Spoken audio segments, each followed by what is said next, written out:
Hello, everyone, and welcome to the Solo Brands Incorporated First Quarter Fiscal 2024 Financial Results. My name is Emily, and I'll be coordinating your call today. After the prepared remarks, you will have the opportunity to ask any questions, which you can do so by pressing star followed by the number 1 on your telephone keypads.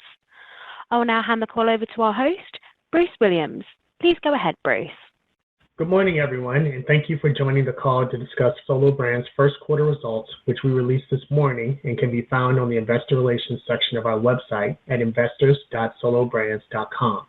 Today's call will be hosted by Chief Executive Officer Chris Metz and Chief Financial Officer Laura Coffey.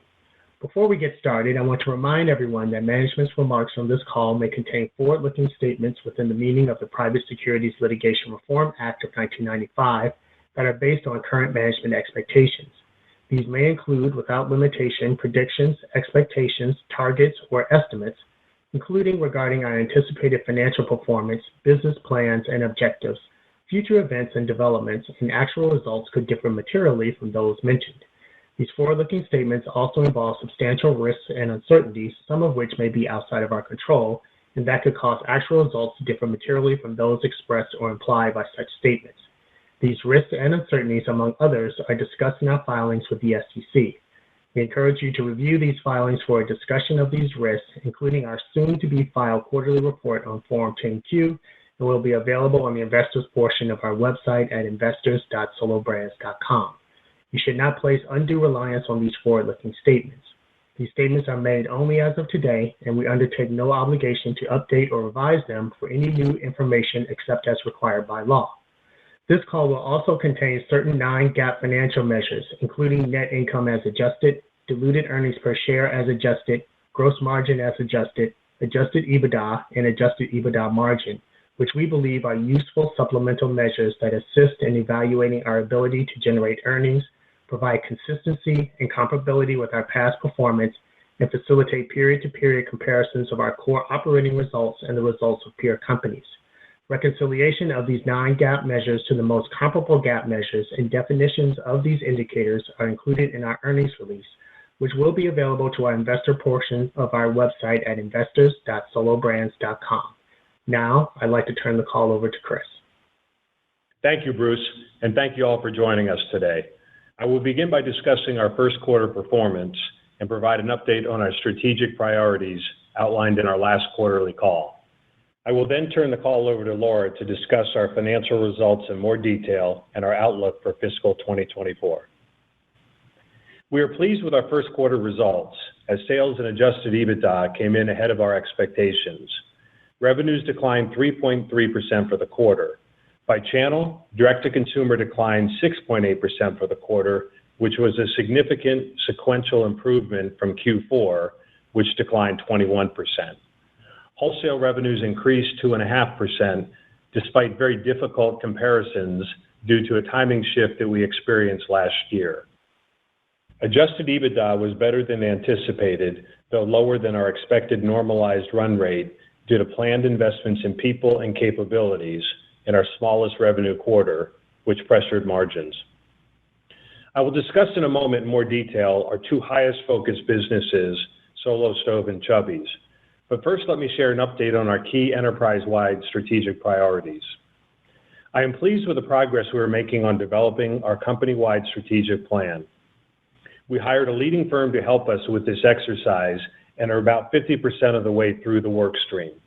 Again, the strategic work will inform where we focus our investments, resources, and ultimately how we regain our footing as a high-growth and high-profitability company. I like what I see so far and will update you in future calls. On our last call, I talked about fixing our direct-to-consumer, or DTC business, and returning this channel to growth. Although still way too early, I very much like the progress we saw in Q1. As I mentioned earlier, we went from -21% in Q4 versus prior year to -6.8% in Q1 versus prior year. Certainly not a victory, but a marked improvement. And importantly, we gained momentum as Q1 progressed. On our last call, I also talked about developing a more balanced omni-channel strategy that would not be dilutive to our EBITDA margins. In Q1, we saw a sequential improvement in our D2C performance, and we continued to see growth in our retail channel, which I will discuss more when I talk about the brands in a moment. Now turning to Solo Stove. In our last call, I mentioned that our top 3 priorities are revenue growth, product innovation, and talent acquisition. On the revenue front, the changes we are making in our DTC channel are starting to show signs of stabilization, with marked improvement in sales year over year in Q1 versus our performance in Q4. Led by our new talent, we made tactical changes to our marketing to create a more balanced approach to acquisition versus retention marketing, stabilizing our ROAS, or return on ad spend. We also believe we were able to capitalize on the new customers we acquired through the Snoop campaign.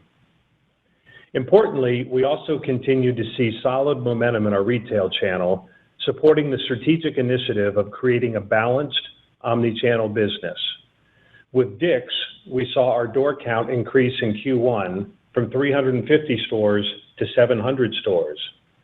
We were also able to capitalize on a 100-store test with Tractor Supply, which resulted in increasing our door count in Q1 from 100 doors to over 1,500 doors.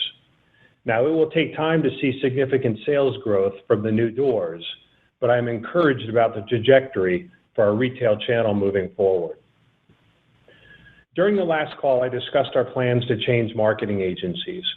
We officially entered a new relationship with a world-class marketing agency that has full funnel performance and digital capabilities. I am highly confident this will pay dividends as we move through the balance of this year and beyond. On the talent front, we promoted Mike McGowan to take on the added responsibilities of President of Solo Stove, in addition to his role as Chief Growth Officer.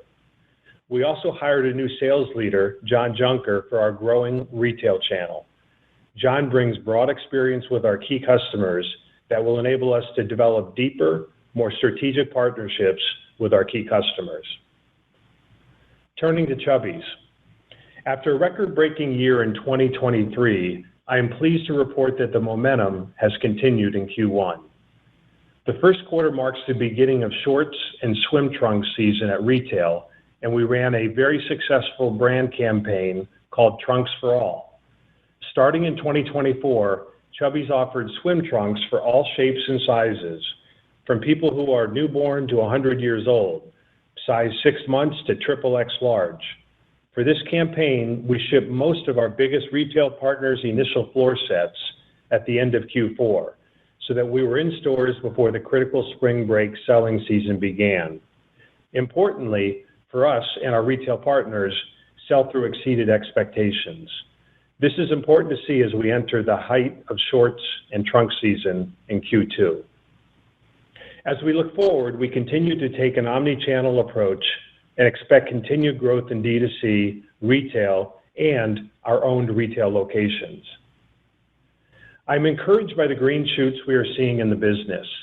While we are very early in our turnaround, our brands are strong and continue to resonate with our customers. This gives us confidence that we have tremendous growth opportunities ahead of us. Our portfolio is supported by a company that is in a strong financial position, generates strong free cash flow with little debt, which allows us to make the necessary investments to position us for long-term sustainable growth. I want to thank our team for working with a sense of urgency as we continue to execute against our turnaround. I will now turn the call over to Laura. Laura? Thank you, Chris, and good morning, everyone. Today, I will walk you through our first quarter results and provide our outlook for the remainder of fiscal 2024. We are pleased that our first quarter sales came in ahead of our expectation, driven by strong performance in our wholesale channel. The robustness of our wholesale channel underscores the high demand for our products and the strengthening of the relationships we've built with our retail partners. As expected, our EBITDA was impacted by an ineffective marketing spend due to a legacy marketing contract, as well as higher distribution costs. As we continue to invest in the business, we also experienced fixed cost increases associated with professional fees and software expense. For the quarter, sales were $85.3 million, a 3.3% decline compared to a year ago. The decline in sales was due to softness in our direct-to-consumer channel that was partially offset by the growth in wholesale. In the direct channel, revenues declined to $51 million in the first quarter compared to $54.8 million a year ago, primarily due to less effective marketing, which resulted in lower site traffic during the quarter. Wholesale revenues increased to $34.3 million compared to $33.5 million, driven by continued growth with our strategic retail partners. Turning to gross margin.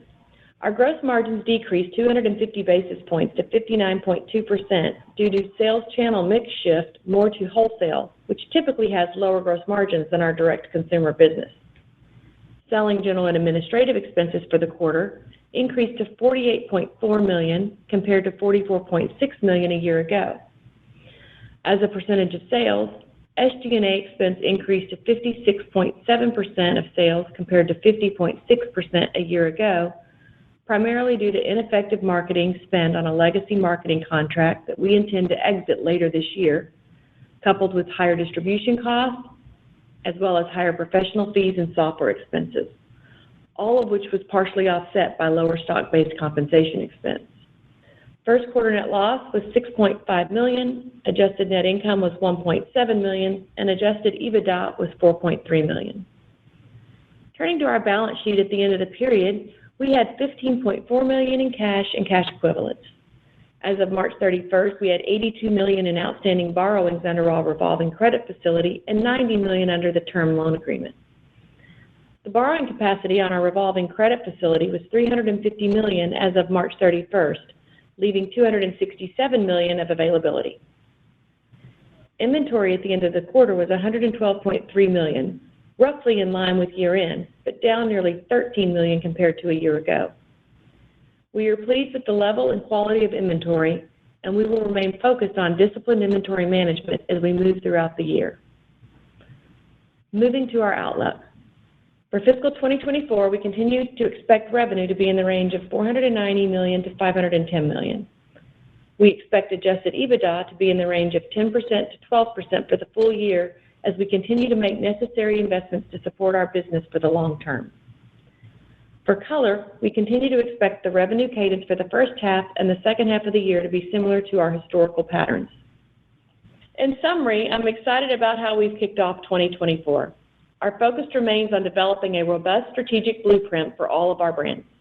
We are committed to assembling the right talent and refining our processes, setting the stage for sustainable, long-term growth that enhances value for our shareholders. With that, I will now turn the call over to the operator to begin Q&A. Thank you. As a reminder, if you would like to ask a question today, please do so now by pressing star, followed by the number 1 on your telephone keypad. If you change your mind and would like to be removed from the queue, please press star, followed by 2. When preparing to ask your question, please ensure that your device and your microphone are unmuted locally. Our first question comes from Ryan Sigdahl with Craig-Hallum Capital Group. Please go ahead, Ryan. Hey, good morning. Curious what you can say on the promo environment and kind of how you think about that going into the summer, maybe by brand or across the portfolio. Sure. This is Chris, and I'll take that question. The environment is certainly more promotional.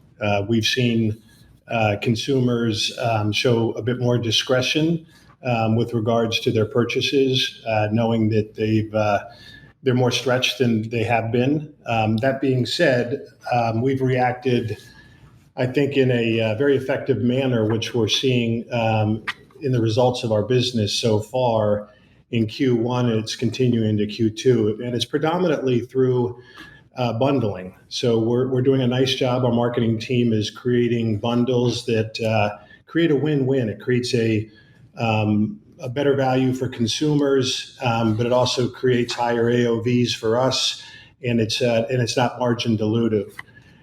We're also doing a better job with what I would call retention marketing, where we're mining our current customer base with more effective promotions and more timely promotions around key holidays like Mother's Day this weekend.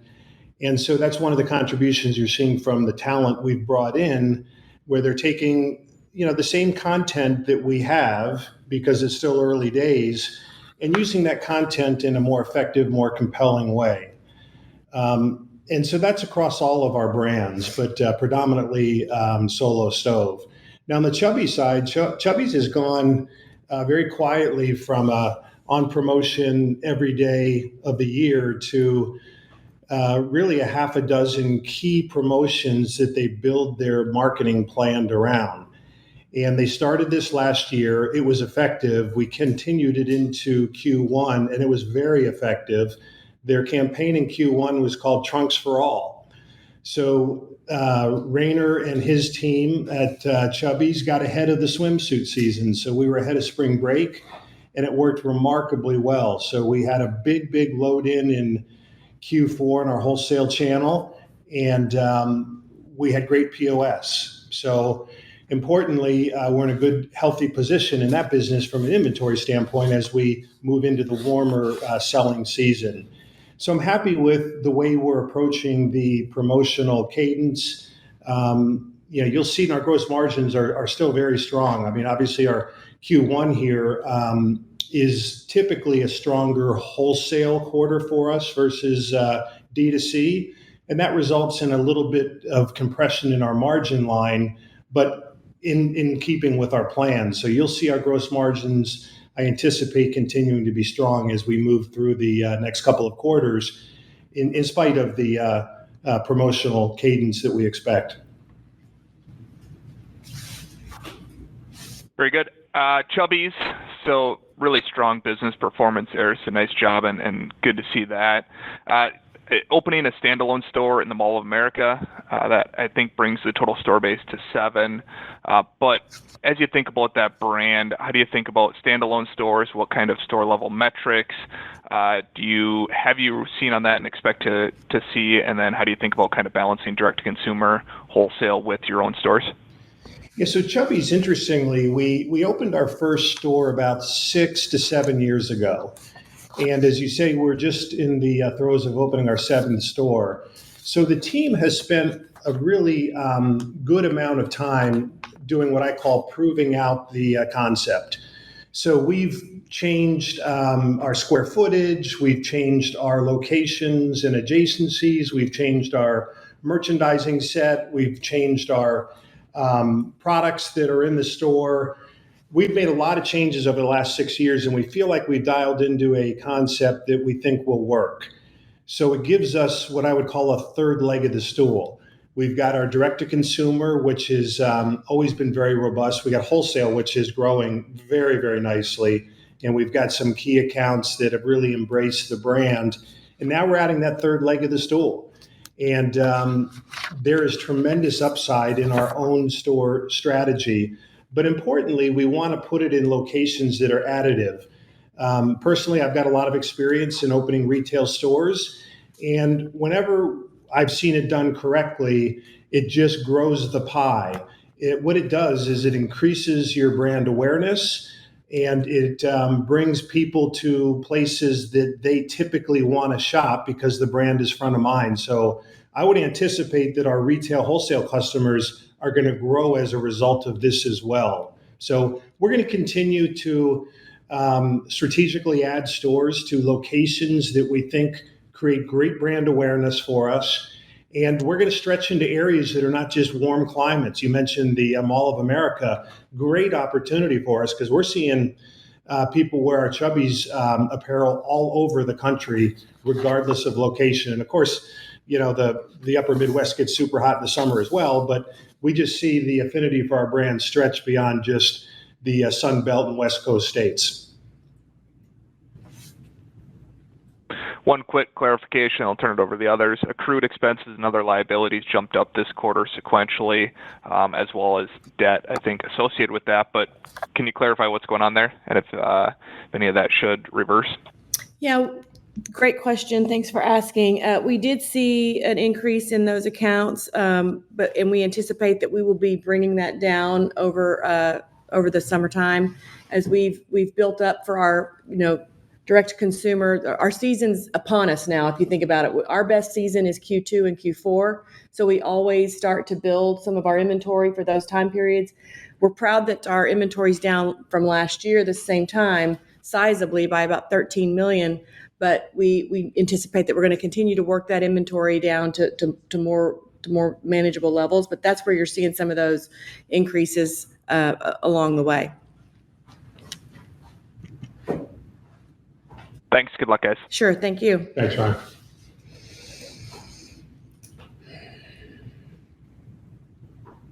As a reminder, if you would like to ask a question today, please do so now by pressing star, followed by the number 1 on your telephone keypad.